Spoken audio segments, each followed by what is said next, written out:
नमस्ते विद्यार्थी मित्रांनो. Direct second year इंजिनिअरिंगचे जे विद्यार्थी आहेत त्यांच्यासाठी सीट ॲक्सेप्टन्सची प्रोसेस बघतोय आपण थर्ड राऊंडला. बघा, ज्या विद्यार्थ्यांचा पहिल्या किंवा दुसऱ्या राऊंडमध्ये नंबर लागलेला आहे आणि ती सीट जर तिसऱ्या राऊंडमध्ये मिळाली असेल तर अशा विद्यार्थ्यांना सीट ॲक्सेप्टन्स करायची गरज नाही आहे. डायरेक्टली अपडेट सीट ॲक्सेप्टन्स स्टेटसवरती गेलो की आपल्याला काय येतं, प्रिंटचं ऑप्शन येतं. बरोबर आहे. जर विद्यार्थ्याचं फर्स्ट राऊंड किंवा सेकंड राऊंडमध्ये कॉलेज वेगळं लागलं होतं, थर्डला जर वेगळं लागलं असेल तर त्यांना सीट ॲक्सेप्टन्सचं ऑप्शन येईल मे बी. ठीक आहे. किंवा ज्या विद्यार्थ्याचा थर्ड राऊंडला नंबर लागलेला आहे है ना, पहिल्या 2 राऊंडला लागला नव्हता, तर अशा विद्यार्थ्यांना 1,000 रुपये भरायचं आणि ते ऑप्शन येईल फ्रीजचं. ठीक आहे.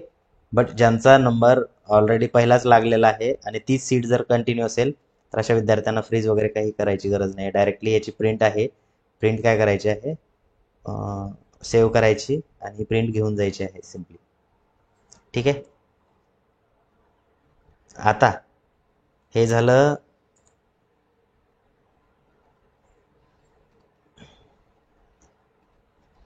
कॅप 3 अलॉटमेंटचं. ठीक आहे. आता याच्या पुढे काय, तर कॉलेजला जाताना तुम्हाला डॉक्युमेंट घेऊन जायचे आहेत. कोणते डॉक्युमेंट घेऊन जायचे आहेत, तर जे तुमच्या रजिस्ट्रेशन फॉर्म किंवा ॲक्नॉलेजमेंटचा फॉर्म आहे त्याच्यावरती जी लिस्ट दिलेली आहे तुम्हाला, ही वाली. ठीक आहे. हां, तर याच्यामध्ये काय हे जे डॉक्युमेंट दिलेले आहेत, हे डॉक्युमेंट काय करायचे आहेत त्या ठिकाणी तुम्हाला सिम्पल घेऊन जायचे आहेत सोबत, तुमच्या ओरिजिनल डॉक्युमेंटच्या सोबतच. ठीक आहे.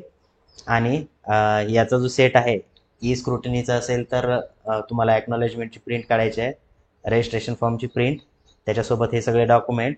आता याच्यामध्ये बघा, इन्कम सर्टिफिकेटचं नाव नसतं तर इन्कम सर्टिफिकेट पण तुम्हाला घेऊन जायचं आहे. ठीक आहे. तर एवढी इन्फॉर्मेशन तुम्हाला आजच्या व्हिडिओमध्ये द्यायची होती. ठीक आहे. तर तिथे ॲडमिशनची डेट जी आहे तुमची शेवटची आहे 10 सप्टेंबर. आज 8 आहे, 9, 10. ठीक आहे. 2 दिवसामध्ये तुम्हाला ज्या ठिकाणी जाऊन ॲडमिशन कन्फर्म करायचं आहे. ओके. तर ही झाली कॅबची प्रोसेस. याच्यानंतर आहे तुमची नॉन कॅबची. बट नॉन कॅबसाठी जागा ह्या खूप कमी आहेत, म्हणजे नाही म्हटलं तरी चालेल. एखाद्याच कॉलेजला जागा शिल्लक आहे. ठीक आहे. तर त्या ठिकाणी तुम्ही घेऊ शकता. ओके. भेटू आपण नेक्स्ट व्हिडिओमध्ये. थँक्यू.